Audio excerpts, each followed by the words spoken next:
Good evening, everyone. I'm Art Fennell. Thanks for being here. Tonight on The Report, alone at the top. President Bush is now in the twilight of his presidency and constantly battling one of the lowest approval ratings of all time. The war in Iraq, immigration reform, domestic policy issues. All of these are important initiatives on the president's plate. But when you look around, all of the president's closest advisors who helped to get him there and the people who mattered the most to him are now gone. In a slow exit over time, one by one, these very powerful people in the administration, and in some cases, the president's very close friends, have bailed out. Now, before we ask the question why, let's take a look back in review. Karen Hughes was one of the president's closest counselors from the time he took office. She stayed for only a year, returning to her home in Texas, but did help the president briefly during his re-election campaign in 2004. General Colin Powell was a longtime military advisor to many Republicans, including President Reagan and the first President Bush. In 2001, he became the 65th Secretary of State. He resigned following the controversy over the weapons of mass destruction. Just a few weeks after Secretary Powell resigned, the 79th Attorney General John Ashcroft, who had been with the president since he came into office, also resigned. He said he was leaving for health reasons.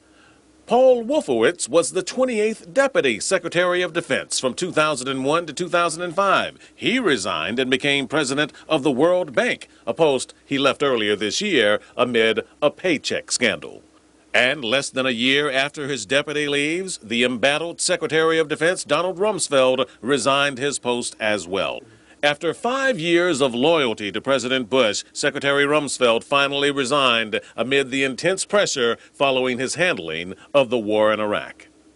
Another one of the president's Texas faithful was Harriet Miers. She was the White House counsel and briefly a candidate for the Supreme Court. But she didn't stand a chance from the Democrats, and she too would later resign. Senior advisor, Deputy Chief of Staff, and longtime personal friend Karl Rove had been a part of the Bush administration since it began in 2001, and even before that, as part of the election team. Considered the architect of the administration, in a shocker, he too resigned for apparent family reasons earlier this year. He was the embattled head of the Justice Department for just 2 short years, but he was labeled as incompetent and blinded to justice by his loyalty to President Bush. The accusations that he lied about the motives of the firings of 8 federal prosecutors proved to be the final straw. All right, joining me now to talk more about these departures and the impact on the Bush presidency is Jon Allen from the Congressional Quarterly. John, good to see you again. Thanks for having me on the show. Now, John, some of these people on the president's team, were political giants. How much has their departures hurt the president over time?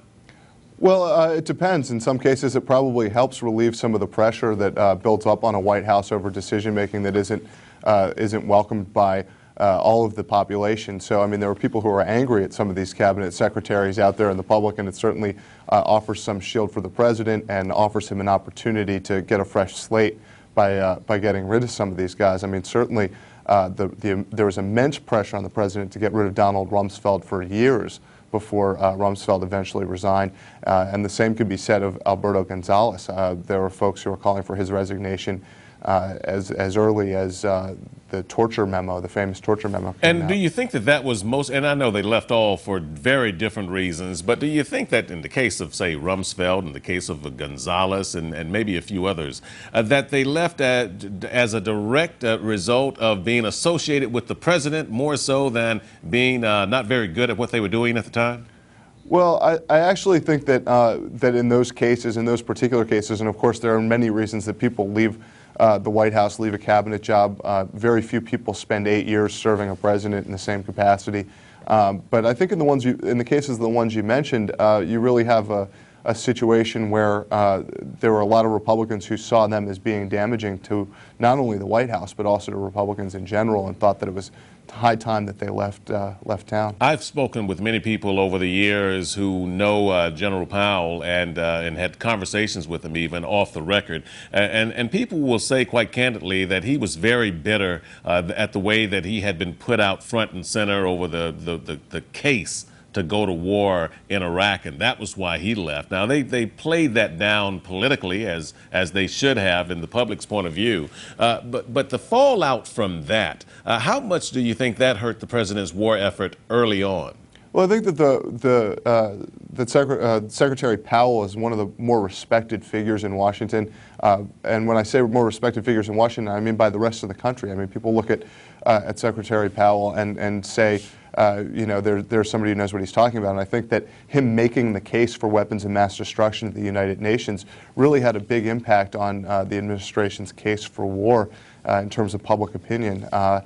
But generally speaking, Powell's way of doing things seemed to lose out a lot to the way that Rumsfeld handled things and other folks in the Rumsfeld corner, sure, Cheney, et cetera. It seemed like the State Department and Powell's more diplomatic approach rather than militaristic often lost out. Would you say that Karen Hughes and Karl Rove were probably the president's two closest advisors that he had in his administration? Certainly two of them. In fact, I'm not sure that you could find anybody who would be closer to the president than those two. There are others.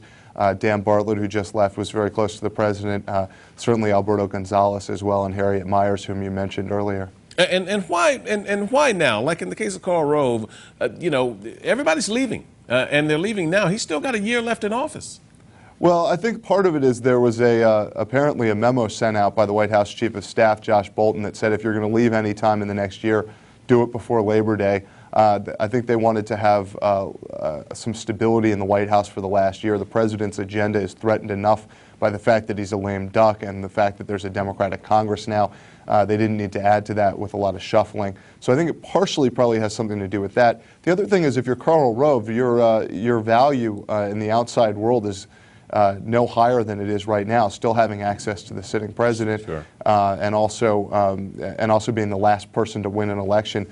Rove is the presidential guru behind two elections, and as soon as 2008 has happened, somebody else will be the flavor of the month in terms of campaign strategists. John, less than a minute. Final question, though. The faces of the administration, the press secretaries, we've seen quite a changing of the guard from the people out front from the podium. Your thoughts on that?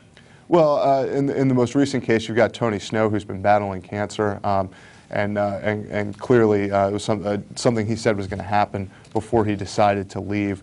He'll be replaced by Dana Perino, I guess, who folks may be starting to become familiar with. I think she's like 34, 35 years old. There have been several people before the camera for the administration, but that's nothing new. The Clinton White House tried many hands, and of course, as I was saying, in this case with Tony Snow, he's been battling an illness.